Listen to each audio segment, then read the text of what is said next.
ये गलत नरेटिव ये भी चला कि स्मृति का आ गया जवाब कि जिसकी जैसी सोच। कुछ चीजें मीडिया में बहुत गलत मैसेज स्प्रेड हो रही हैं कि मैंने पैसे को लेकर के ऐसे कोई मांग उनको रखी, या मैंने अपने बेटे से शादी करने के लेकर के ऐसे कोई मांग रखी। इसका मैं खंडन करता हूं और ये विशुद्ध रूप से केवल मीडिया की टीआरपी के लिए काट करके और सिर्फ एक कैप्शन लगा के किया जाने वाला प्रचार है। कि मेरी बहू जब आई थी शादी करके लखनऊ में, तो वो एक लिस्ट लेकर के आई थी कि things to be needed after reach Lucknow, ना कि एक तौलिया लेकर के आई थी। जब ये 4 को सुबह यहाँ से जा रही थी तो मेरे बेटे का जो बिलोंगिंग्स था वो यहाँ आया हुआ था 26 पंजाब से, जो कि बालनोई बटालियन में था, लड़का लेके आया था। वो एक बार भी देखने नहीं गई। मुझे जरूरत पड़े तो मैं अपने प्राणों की बलि भी दूंगा अनशन करके, आमरण अनशन करके, लेकिन मेरी ये मांग है कि इसमें जरूर कुछ बदलाव होना चाहिए। अरे कि स्मृति अब ऑस्ट्रेलिया चली जाने जाने वाली है, वहां पर उनकी फैमिली वगैरह है, वो यहाँ से जा रही है, इसके हाँ बारे बिल्कुल, में उनके उनके भाई वहाँ पीआर हैं।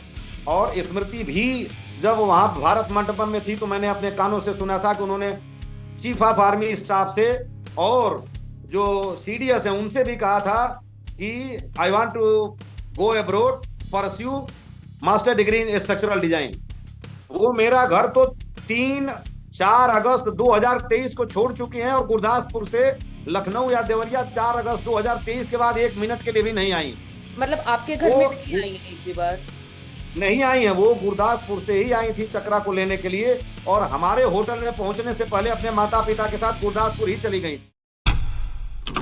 सियाचिन में वीरगति को प्राप्त हुए कैप्टन अंशुमन को जहां पूरा देश याद कर रहा है, वहीं उनके माता पिता और विधवा स्मृति के बीच के विवाद को भी सब देख रहे हैं।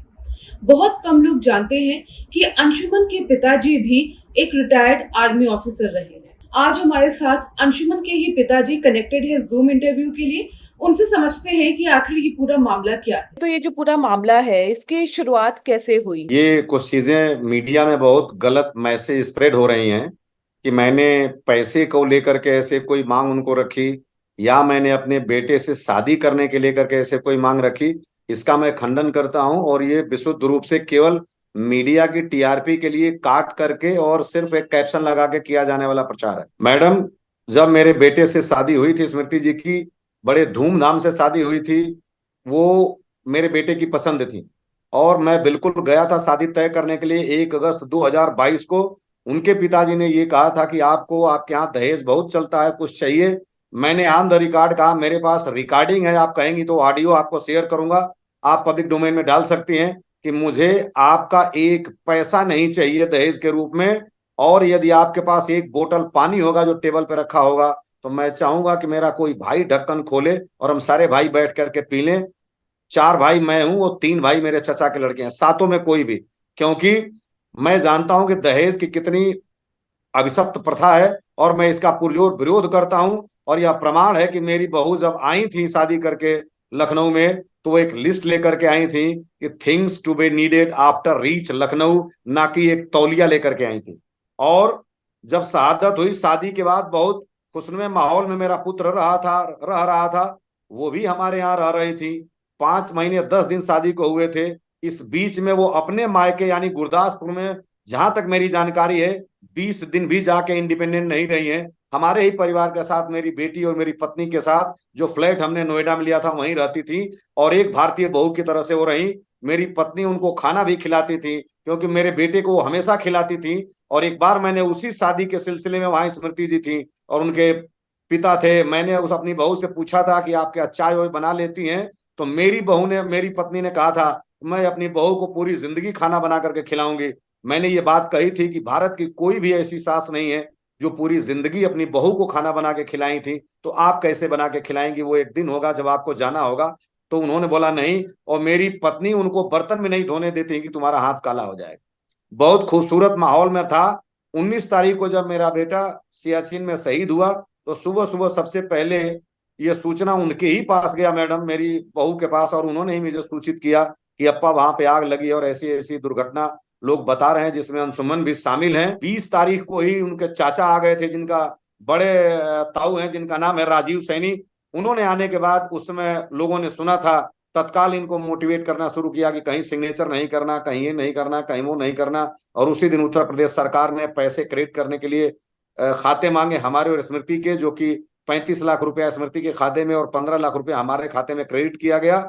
और उसी दिन शाम को उनके पिता ने एक शर्त रखी, शर्त नहीं, ये कही अपनी ओपिनियन रखा बातचीत में हम लोग हमसे, कि अभी तो सिर्फ केवल 26 साल की उम्र है। मैंने कहा कि ये हमारी बेटी भी है और हमारी बहू भी है, मैं इसमें अंशुमान का अंश देखूंगा और ये जहां भी चाहेगी मैं पूरे सम्मान के साथ अपने घर से इसको विदा करूंगा।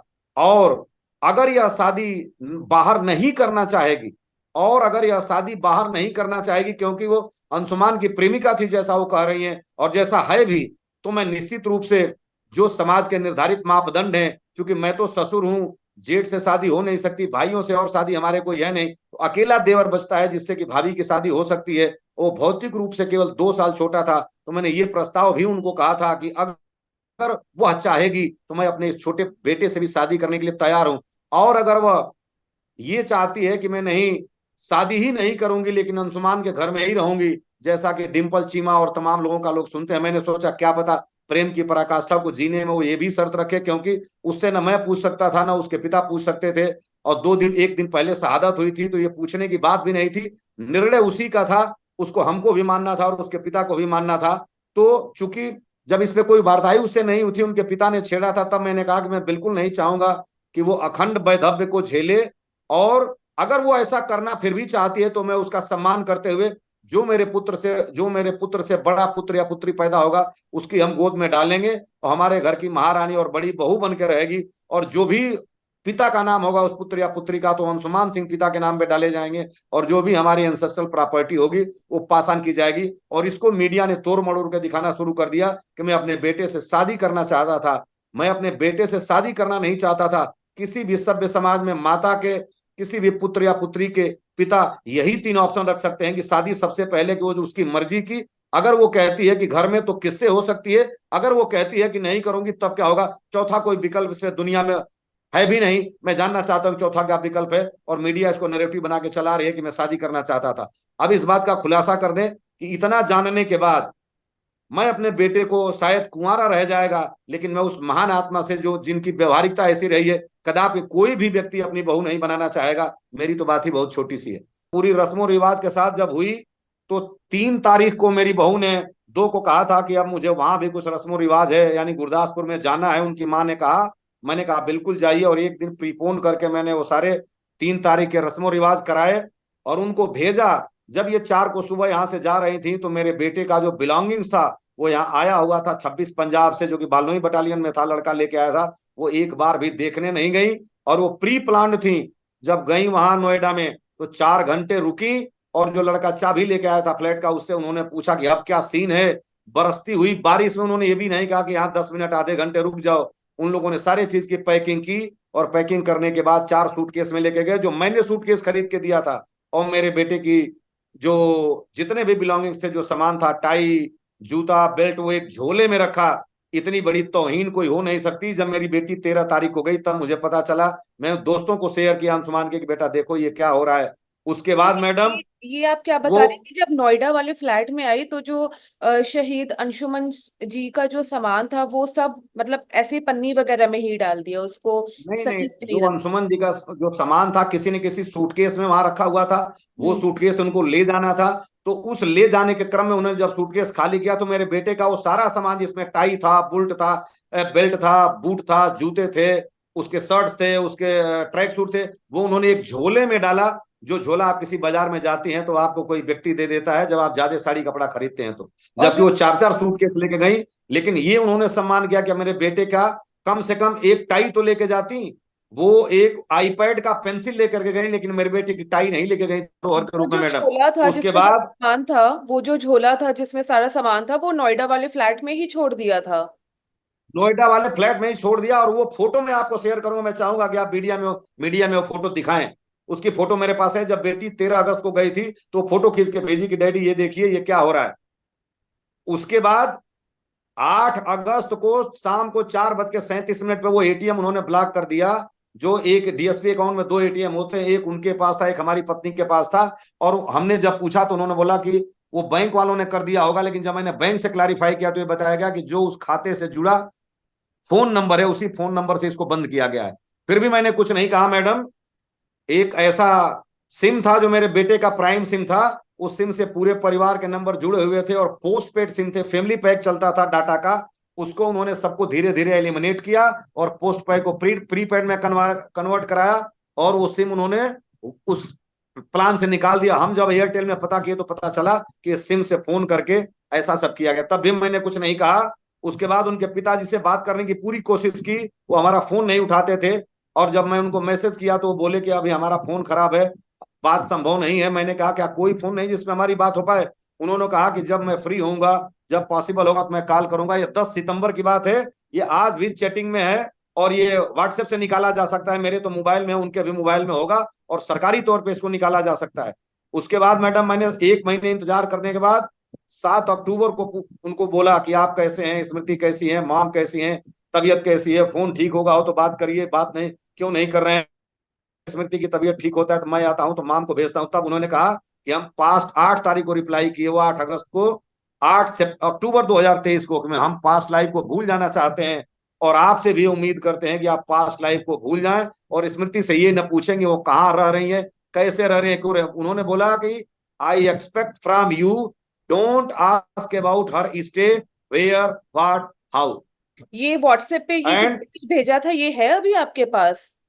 बिल्कुल व्हाट्सएप पे है, और मैं आपसे शेयर करूंगा मैडम, और आप, मैं चाहूंगा कि आप इसको दिखाएं और कोट करें। हाँ बिल्कुल, आप ये मुझे भेजिएगा। तो ये तो एक चीज आप मुझे समझाइए, तब से अब तक आपकी स्मृति जी से कोई बात नहीं हुई है? आप फिर कांटेक्ट में नहीं आए? हाँ, वही वही वही वही बता रहे हैं मैडम। उसके बाद 26 जनवरी को जब उन्होंने बातचीत नहीं किया, मैं उनको फिर 5 नवंबर को भी मैसेज किया कैसे हैं, कोई जवाब नहीं आया। फिर मैं 1 जनवरी को उनको शाम को 19:41 पे जो अवेलेबल किया। मैं मैडम होली, दिवाली, दशहरा में व्हाट्सएप पे किया करता था मैसेज। मेरे बेटे की शहादत के बाद मैंने ये भी बंद कर दिया। मैंने किसी भी दोस्तों को किसी होली, दिवाली, दशहरा पे कोई मैसेज नहीं किया, केवल अपने पुत्र को किया हूँ उस व्हाट्सएप नंबर पे। तो लेकिन उनको किया था कि चलिए देखते हैं वो क्या करते हैं। उन्होंने उसका जवाब दिया। उसके बाद हमने 26 जनवरी को उनको फोन किया कि मेरे बेटे को कीर्ति चक्र मिला। उन्होंने बोला पता है हमारे बहादुर बेटे को मिला। हमने कहा बिल्कुल। तो उनको मैंने कहा कि सर ऐसा है कि 1 तारीख को हमारे यहाँ पूजन है, ये असामयिक मौत के रूप में कराते। 1 फरवरी को एग्जैक्ट 6 महीना हो रहा था 13 के। आप उसमें उसकी पत्नी का होना आवश्यक है, संभव हो तो आप जरूर आइएगा। मेरी पत्नी ने मेरी बहू से कहा था, वो कही भी थी कि मैं आऊंगा, लेकिन 30 या 31 जनवरी को सबने फोन बंद कर दिया, और पूजन में 1 तारीख को हमारे यहाँ नहीं आए। और हम, हमारी पत्नी, हमारे बेटे और जो लोग थे, पूजन की हमारे घर में पूरे विधि सम्मत और विधिवत। उसके बाद मैडम मैंने जब दुख हुआ मेरे को इस बात का, तब मैं आपको बता रहा हूं, तब मैं ये बात उनको ये कहा कि मैं आपसे मिलने आ रहा हूं, और आप कब मिलेंगे? तो उन्होंने बहाना किया कि यह संभव नहीं है मिलना, क्योंकि मेरे फादर, मेरे ब्रदर की मदर इन लॉ का देहांत हो गया, और हम लोग गया और हरिद्वार जा रहे हैं मैसेज पे। तब मैंने कहा कि आप उनकी आत्मा के लिए तो हरिद्वार जा रहे हैं, लेकिन हमारे बेटे की आत्मा की शांति के लिए उसकी बीवी को नहीं आने दिए। उनका कोई जवाब नहीं था। तब मैं पंजाब सरकार के एक सेक्रेटरी से बात किया, और वहां से उनके एजुकेशन सेक्रेटरी से बात किया, एडीसी गुरदासपुर से बात किया कि हमारे साथ ऐसे ऐसे हो रही है। तब जब उनके एजुकेशन सेक्रेटरी से बात हुई, बगल के प्रिंसिपल जो कि गवर्नमेंट सीनियर सेकेंडरी स्कूल के थे, कनानूर, जो कि पहले थे, उनसे बात किया। तब इन्होंने फिर मैसेज किया आपने मेरे डिपार्टमेंट को इन्वॉल्व किया है, तो अब सेक्रेटरी के तो प्रेजेंस में ही सर बात होगी। मुझे मैंने कहा बिल्कुल। एक चीज समझाइए, जैसे ये आपकी जो भी बात हो रही है ये स्मृति के पिताजी से हो रही है पिछले 6-7 महीने से। जी जी जी स्मृति जी। ने आपको ब्लॉक कर दिया था यहाँ से जाने के बाद ही? ब्लॉक, बता रहा हूं मैडम, ब्लॉक कर दिया था स्मृति ने। और उसके बाद स्मृति, उनके पिताजी, जब मैं 7 तारीख को पठानकोट में एक अफसर में इसके गेस्ट रूम में रुका था, यहाँ उनसे मिलने गया, तो स्मृति, उनकी माता पिता सब आई। मैंने ये कहा कि आप सारा पैसा ले लीजिए, क्योंकि 403 फील्ड रेजिमेंट भी जब सामान भेजने के लिए कांटेक्ट स्मृति से की, तो उनका कांटेक्ट हुआ नहीं या उन्होंने किया नहीं, हमसे वो कांटेक्ट किए। तो हमने कहा जो भी पैसे आपको देना है स्मृति को दे दीजिए, लेकिन मेरे बेटे का एक बनियान भी तो हमारे पास भेजिए। और वहां से वो सारा सामान हमारे पास आया था। 4 महीने बाद वो 403 फील्ड रेजिमेंट लाया था। तो मैडम उसके बाद एक और मेरे को दुख था कि जब मैं अपने बेटे की शहादत में जो भी खर्च हुआ, उसमें मैं आपको ये ऑन द रिकॉर्ड कह रहा हूं कि जब लखनऊ से और हम गए थे गोरखपुर तक, तो टोल प्लाजा पे लगने वाले टोल का भी पैसा उनके पिताजी ने नहीं दिया, ना मैं देने दिया। क्योंकि जिस स्कॉर्पियो से मैंने उनको भेजा था, उस स्कॉर्पियो में केवल उनके पिताजी बैठे थे, उनकी माताजी बैठी थी, मेरी बहू बैठी थी, मेरी पत्नी बैठी थी, और मेरी बेटी बैठी थी। मेरी पत्नी और मेरी बहू का तो आप समझ सकती हैं कि हालत बहुत बुरा था। और लेकिन वो तो कम से कम मेल थे पर्सन, किसी टोल प्लाजा पे भी 1 रुपया मैंने नहीं लगने दिया। और वो लोग जो पुरानी पद्धति में 10,000 रुपया सरकार देती थी, स्टेशन हेडक्वार्टर फौजियों को देता था कि क्या पता कफन का पैसा होगा या नहीं होगा, जिसको फ्यूनरल फ्यूनरल राइट्स के लिए 10,000 रुपया देता है स्टेशन हेडक्वार्टर, वो पैसा भी उन्होंने गोरखपुर स्टेशन हेडक्वार्टर से पूछा। मैं ये एग्जैक्ट तो नहीं बता पाऊंगा कि पत्नी ने पूछा कि पिता ने पूछा, लेकिन उस कफन के पैसे को भी इन्होंने पूछा कि वो कहाँ गया। तब मेरा हृदय विदीर्ण ये हुआ। आपको कैसे और पता मैं, चला कि सर, ये आपको कैसे पता चला कि कफन के पैसों के लिए उन लोगों ने गोरखपुर हेडक्वार्टर को कांटेक्ट मुझे किया? स्टेशन हेडक्वार्टर के एडम कमांडेंट से बात हुआ और देवरिया सोल्जर बोर्ड के जो क्लर्क हैं ओम प्रकाश जी, उनसे बात हुआ। अच्छा, उन्होंने ये चीज बताया आपको? जी मैम। अच्छा, और मैंने कहा भी था। एक चीज और जो मैं समझना चाह रही हूँ कि स्मृति जी से आपका जो एक कांटेक्ट है वो पिछले साल से ही आप बता रहे हैं कि खत्म हो गया था, उन्होंने ब्लॉक कर दिया था आपको? नहीं नहीं, मतलब ब्लॉक उन्होंने किया था ये जनवरी के बाद जाकर के, जनवरी तक तो बातें चल रही थी जाकर के, फरवरी में फिर हमारी बात हुई है जाके मैसेज से। मेरी वाइफ से मैसेज पे बात होता था, 8-10 बार मैसेज करने के बाद एक वो कहती थी, और उनका एक सिर्फ बहाना था कि अभी हमको स्टेबल होने के लिए टाइम चाहिए। अच्छा, मतलब व्हाट्सएप पे आपकी बात हो रही थी और फिर हाँ फरवरी बिल्कुल, के हमारी बाद पत्नी फिर? के साथ होती थी।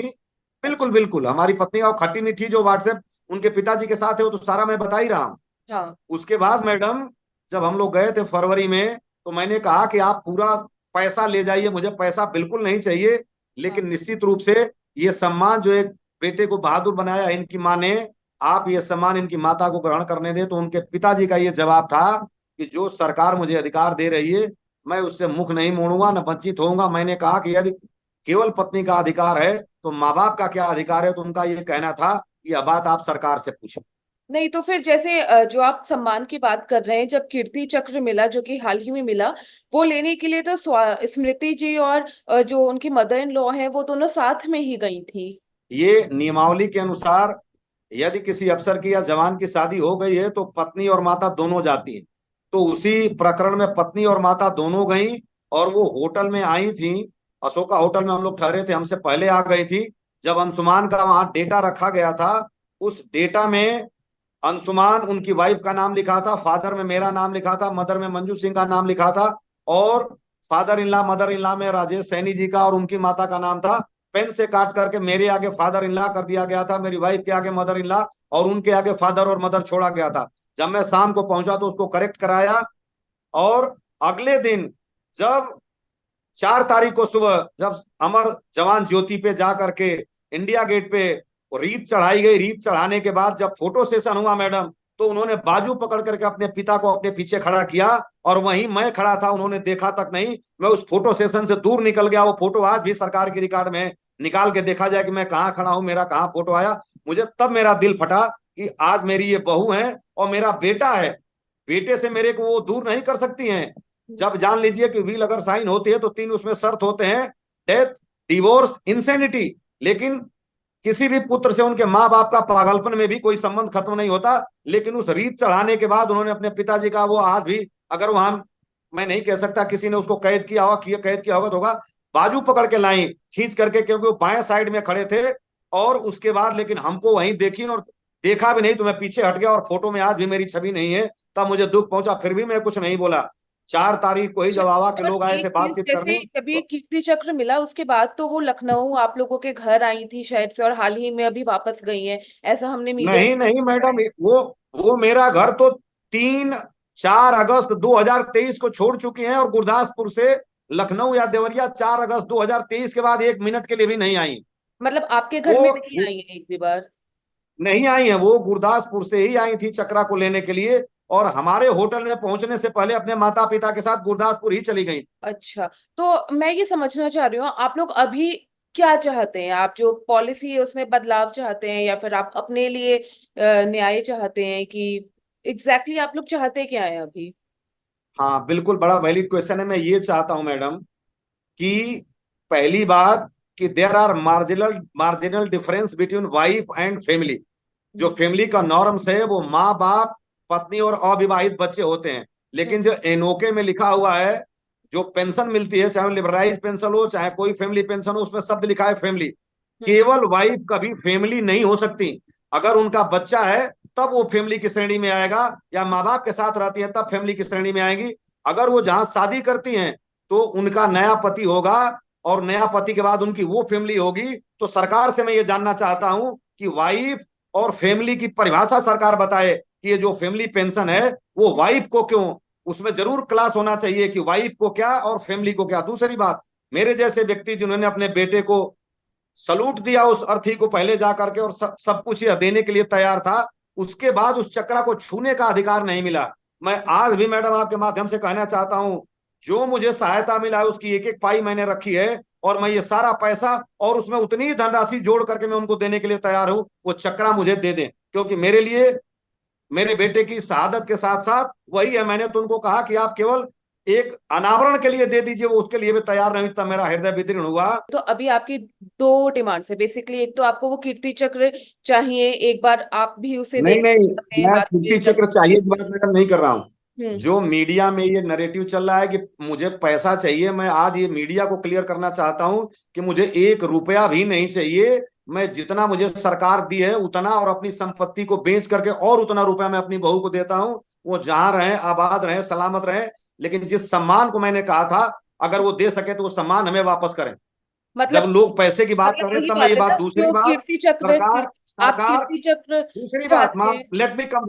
Let me complete. दूसरी बात, उन्होंने 5 फरवरी 2024 को मेरे बेटे का परमानेंट एड्रेस चेंज करा दिया। जो पार्ट ऑर्डर की कॉपी हमारे पास था उसमें फैमिली में हमारी पत्नी भी थी। हमारी जानकारी 6 महीने बाद जाकर के हुई है, 5 महीने बाद उन्होंने बिना पूछे मेरे पुत्र का जो एड्रेस चेंज कराया। उसमें मेरा है कि एनओके की ऐसी परिभाषा बननी चाहिए कि वाइफ अपनी जो है रेजिडेंशियल या कम्युनिकेशन एड्रेस को चेंज करा सकते हैं, अधिकारी का परमानेंट एड्रेस नहीं चेंज कराए। मेरी पहचान उन्होंने छीना है, ये मुझे मिलना चाहिए। और एक रेशनल तरीके से डिबेट होकर के एनओके की परिभाषा स्थापित होनी चाहिए कि अगर वो सिंगल मदर हैं या वैसे भी लोग हैं जिनके पास कुछ नहीं है, उनको जिंदगी जीने का आधार क्यों चाहिए। क्योंकि ऐसे ऐसे मैं आपको अभी नाम बता रहा हूं जिन्होंने आज, वो अधिकारी भी सेना में और पेंशन भी ले रही हैं, और माँ बाप ज्वाइंट प्रॉपर्टी खरीदे थे और एडब्ल्यूएच ने वो प्रॉपर्टी उन पत्नी को दे दिया। किन लोगों ने शादी भी कर लिया, किसने शादी नहीं किया, शादी किया, और आज वो कोई कोई अधिकारी भी हैं, अधिकारी के साथ वो अपना वेतन ले रही हैं और पेंशन भी ले रही है पूरा, लेकिन वो माँ बाप आज भी भटक रहे हैं और तरस रहे हैं। तो यह समाज सामाजिक तौर पर इसको सोचना चाहिए, केवल बायस्ड होकर के फेमिनाइन जेंडर पे नहीं जाना चाहिए, केवल पत्नी का पक्ष नहीं सुनना चाहिए, माँ का भी पक्ष सुनना चाहिए, बहन का भी पक्ष सुनना चाहिए, और एक ऐसा नियम बने जो सर्वमान्य हो, सर्वग्राह्य हो, और दोनों व्यक्तियों को प्रतिकूल परिस्थिति में भी और अनुकूल परिस्थिति में मान्य हो। ऐसा मेरी मांग सरकार से। जैसे कि आप एक आप भी शायद से आर्मी में ही थे इसके पहले। जी जी, मैं आर्मी आर्मी से रिटायर्ड हूँ मैम। तो सर, जब आप आर्मी में थे, ये जो आपने जो पॉलिसी में आप बदलाव की बात कर रहे हैं, ये आपको तब भी रियलाइज हुआ था या फिर ये आपको अब जब आपने खुद झेला तब आपके मन में आया कि इसमें बदलाव आना चाहिए? नहीं मैडम, ये है कि कुछ लोग लोक लाज समाज के डर से, और कोई नहीं चाहता आर्मी में बेल्ट पहनते हुए, तो मैं ये बात कह नहीं सकता था। उसके बाद तो होता है मैम कि हमारे देश में सब लोग चाहते हैं कि भगत सिंह आजाद पैदा हो, लेकिन पड़ोसी के यहाँ मेरे घर में न पैदा हो। हम्म। तो मैंने जब ये खेला है तो मैंने, मेरे सामने 2 ही विकल्प थे। मैं अपने पिता को भी नहीं बताया था कि मेरी बहू का ये आचरण है, और वो हमारे घर को छोड़ के चली गई है, जबकि हम अभी संयुक्त परिवार में रहते हैं। मेरे किसी हिस्से को नहीं पता था, मैं झूठ बोलता था कि वो आई थी, 10 दिन रही और चली गई। लेकिन जब उन्होंने सम्मान को भी छूने नहीं दिया, और तब मैंने उसी राष्ट्रपति भवन से जाकर के अपने पिता को बोला कि ऐसे ऐसे हो गया है और तब हमारा परिवार जाना है, तो मैंने ये निर्णय लिया कि तकाजा है वक्त का कि तूफान से जूझें, कहां तक चलेंगे, किनारे किनारे। और मैं आपको बताता हूं, अब हमारे साथ कम से कम 500 से ज्यादा ऐसे परिवार हैं जो हमसे भी ज्यादा दुखी हैं, और मैं कोशिश किया कि कोई ऐसे सुप्रीम कोर्ट के लॉयर मिले जो हमारी बात को रखें, और मैं आपके माध्यम से चाहूंगा कि कोई अगर हमारी बात को रख सके तो रख पाए। और मैंने इसीलिए वकालत करना शुरू किया। लखनऊ यूनिवर्सिटी में मैं 3rd सेमेस्टर में पढ़ रहा हूं। मैं अपनी बात को एपेक्स कोर्ट तक लड़ूंगा और जीवन के अंतिम चरण तक लड़ूंगा। अगर मुझे जरूरत पड़े तो मैं अपने प्राणों की बलि भी दूंगा, अनशन करके, आमरण अनशन करके। लेकिन मेरी ये मांग है कि इसमें जरूर कुछ बदलाव होना चाहिए, आप और इन कह रहे हैं तमाम कि लोगों के आप लिए मैं इस चाहता हूं पॉलिसी व्यक्तिगत में रूप से मुझे बदलाव कुछ के नहीं लिए चाहिए। आप कह रहे हैं कि इस पॉलिसी में बदलाव के लिए आप अनशन तक भी जाएंगे, आप पूरी लड़ाई लड़ेंगे आगे? जब से ये पूरा मामला शुरू हुआ है, मीडिया में इतनी खबरें आ रही हैं, आपकी स्मृति से कोई बात हुई है, कोई व्हाट्सएप पे कॉन्वर्जेशन या फिर कॉल आया हो, कुछ भी थोड़ी बहुत बात हुई है आपकी? कोई कन्वर्सेशन नहीं हुआ है मैडम, किसी भी परिवार के हिस्से से कोई कन्वर्सेशन नहीं हुआ। वहां से एक संस्था है जिसने मुझे संपर्क करने की कोशिश की, उनको मैंने सब कुछ बताया, सारे चैट और वो फोटो उनको भेजे, वो उनके घर तक गई, वो उनसे भी बात करने के लिए तैयार नहीं है। और मीडिया में ये चल रहा है कि स्मृति ने जवाब दिया कि जिसकी जैसी सोच मैंने जब भास्कर से पता किया और ये पूछ रहा हूं कल से कि आप बता दें कि कौन पत्रकार गया था और किसने किस व्यक्ति पे, क्योंकि स्मृति के पिता का और माँ का नंबर मैंने दिया, तो मेरी जानकारी में शायद उनकी माताजी ने ये कहा था, शायद उनकी माताजी ने कहा था कि जिसकी जैसी सोच, हम अभी बाहर हैं। स्मृति ने कोई जवाब नहीं दिया और कल से मैं भास्कर से पूछ रहा हूं। भास्कर ये कहा कि मैं जांच कर रहा हूं, अगर इसमें गलत पाया गया तो हम क्षमा मांगेंगे, लेकिन भास्कर कल से आज तक मुझे ये नहीं बता पाया कि वो कौन से नंबर से बात किया था और किसने नंबर उठाया, क्योंकि यह तो माम रिकॉर्ड हो जाता है कि किस नंबर से किसने बात किया और कब बात किया। लेकिन ये गलत नरेटिव ये भी चला कि स्मृति का आ गया जवाब कि जिसकी जैसी सोच। अगर ऐसा है तो भास्कर से भी मैं अपील करता हूं कि भास्कर बताए कि वो नंबर कौन सा था और वो पत्रकार कौन से थे जिन्होंने बात किया। ठीक है सर, एक कृपया ये गलत सवाल, नरेटिव न चलाया एक जाए। आखिरी सवाल, क्योंकि मेरे पास बहुत लिमिटेड टाइम है। ऐसे भी मीडिया रिपोर्ट्स आ रहे हैं कि स्मृति अब ऑस्ट्रेलिया चली जाने जाने वाली है, वहां पर उनकी फैमिली वगैरह है, वो यहाँ से जा रही है। इसके हाँ बारे में बिल्कुल, आपको कोई उनके जानकारी? उनके भाई वहां पीआर हैं। और स्मृति भी जब वहां भारत मंडपम में थी तो मैंने अपने कानों से सुना था कि उन्होंने चीफ ऑफ आर्मी स्टाफ से और जो सीडीएस है उनसे भी कहा था कि I want to go abroad, pursue master degree in structural design. अच्छा, तो ये मतलब ये आपको भी एक अंदाजा है कि वो ऑस्ट्रेलिया जाने का आगे सोच? सामने सुना, मैं बगल में बैठा था, कानों से सुना जब वो चीफ ऑफ आर्मी स्टाफ से बात करे। अगले दिन भी मानेक साथ सेंटर में उन्होंने कहा कि उन्होंने पूछा कहाँ जा रही है, कनाडा, ऑस्ट्रेलिया, तो उन्होंने कहा ऑस्ट्रेलिया। अगले दिन तो उन्होंने कहा था सिर्फ अब्रोड की बात, लेकिन 6 तारीख को सुबह उन्होंने कहा कि मैं ऑस्ट्रेलिया जा रही हूँ, जहां उनके भाई हैं। तो अगर वो ऑस्ट्रेलिया जा रही है तो अपने भाई के पास ही जाएंगे रहने के लिए, लेकिन कब जा रही है, कैसे जा रही है, इसका मुझे कोई जानकारी नहीं। ठीक है सर, अब एक लास्ट सवाल मेरा ये, इससे हम रैप करते हैं। आप कह रहे हैं कि आपको सम्मान चाहिए, तो सम्मान का रेप्लिका हम उसी कीर्ति चक्र को ही माने कि आपको वो सम्मान एक बार चाहिए शहीद के माँ बाप होने नहीं के नहीं, नाते?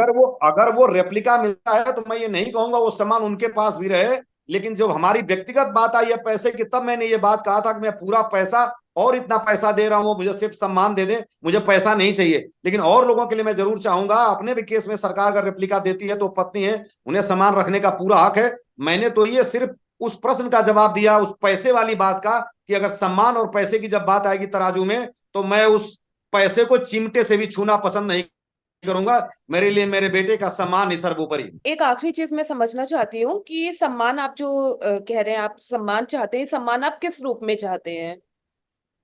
सम्मान ये चाहते हैं मैडम कि जो भी सम्मान मिले मेरे बेटे की बहादुरी का या किसी के बेटे की बहादुरी का, तो उसकी रेप्लिका मिलती है तो उसके साथ जी सकता है और उसको समझ सकता है, अपनी बेटे की छवि देख सकता है और बहुत उस पल को याद कर सकता है कि मेरे बेटे ने बहादुरी से कुछ किया। एक और जोड़ना चाहूंगा, ये जितनी भी, मैं आपके माध्यम से पूछना चाहता हूं कि जितनी भी पत्नी अपने पति का घर छोड़ करके चली गई, एक भी बता दे कि उन्होंने अपने पति के लिए कोई ऐसा सोशल वर्क किया हो, कोई बस लगाई हो। लेकिन तमाम ऐसे पिता हैं जिन्होंने अपने भूमि को दान कर दिया या उनका गेट बनवाया उनकी स्मृति में या उनके दिवस पे कुछ कर रहे हैं। अगर ये हैं तो मुझे डाटा जानना चाहूंगा। 62,800 करीब लोग शहीद हुए हैं और उसमें ये मेरे पास डाटा नहीं कितने लोग छोड़ के चले गए। अगर वो अपने माँ बाप के साथ रहती हैं तब तो उसकी मैं बात नहीं करता, लेकिन जो छोड़ के चली गई और अब दूसरी शादी कर ली या अलग रह रही हैं, तो सरकार के रूप में सरकार के काम है कि उस पर डेटा इकट्ठा कराए और वो सामने आके बताए कि कौन अपने पति के नाम से उस शहादत को आज याद कर रहा है। लेकिन वो माँ बाप कुछ भी नहीं पाने के बाद उसके यादगार को कर रहे हैं आपको और लगता कुछ ना है कुछ कि ये करके जी रहे हैं। पेंशन पेंशन भी जो मिलती है, इसमें माँ बाप का भी एक शेयर होना चाहिए, आपको ये लगता है? बिल्कुल होना चाहिए, क्योंकि मैंने बहुत पहले बोला कि वो फैमिली पेंशन होती है। और अगर हमारे केस में, जैसे हमारे जैसा जो केस है जिसका कोई पुत्र नहीं है, तो उसमें फैमिली और वाइफ की परिभाषा बिल्कुल क्लियर लिखी होनी चाहिए पैरा वाइज, कि अगर केवल पत्नी होंगी तो ये होगा, क्योंकि वो वाइफ रह गई, फैमिली नहीं रही, तो फैमिली की मर्यादा पूरी नहीं होती है। और अगर उनके बच्चे हैं और फैमिली की संज्ञा पूरी होती है, तब तो फैमिली की डिफाइन होनी चाहिए कि फैमिली और वाइफ में क्या अंतर है और वाइफ के केस आप में ये क्या होगा और चाहते हैं कि फैमिली के अभी जो केस में क्या होगा। पेंशन है, फिर वो पेंशन एटलीस्ट आप लोगों को मिले आगे, जिससे एक सहारा रहे नहीं आप? नहीं, मुझे पेंशन नहीं चाहिए, मुझे बिल्कुल ये नहीं चाहिए। मैं खुद पेंशन पा रहा हूं ना, मुझे पैसा चाहिए। लेकिन उन लोगों के लिए मैं जरूर लड़ूंगा जो लोग, जिनके मुखाग्नि देने के लिए कोई न, मैं तो सौभाग्य से मेरा एक बेटा है अभी, जो वो सिंगल लेडी है, सिंगल मतलब चाइल्ड लेडी, जिसकी बेटी भी नहीं बेटा भी नहीं और पति से भी डिवोर्स हो गया है। कमांडर निशांत की माताजी जो रहती है, कल उन्होंने वो मरेंगी तो उनको मुखाग्नि कौन देगा। और उनकी जो बहू है आज भी लेकर के 1,80,000 रुपया जो उन्होंने मुझे बताया था, आज वो रह रही है बेंगलोर में और उन्होंने अपना बेटा खो दिया और अकेले रह रही हैं। तो ऐसे लोगों के लिए चाहिए कि इनकी भी जिंदगी में ब्रेड बटर चल जाए कम से कम। लखनऊ में ऐसे भी लोग मैं जानता हूं जो रिक्शा चला रहे हैं और उनकी पत्नी यही लखनऊ में कार से घूमती है। एक ही लड़का था और वो खेत बेच करके पढ़ा करके सेना में भर्ती कराया था। चलिए, हमसे बात करने के लिए बहुत शुक्रिया, और हमें आपका पक्ष पता चला उसके लिए भी बहुत शुक्रिया कि एग्जैक्टली हमें पता चला कि क्या पूरा मामला है, क्या क्या आपकी दिक्कतें हैं और आपकी आगे मांगे क्या हैं। आगे इस विषय में जो भी अपडेट्स होगा हम चाहेंगे कि वो आप हमारे माध्यम से सबको बताते रहें। हमसे जुड़ने के लिए बहुत धन्यवाद।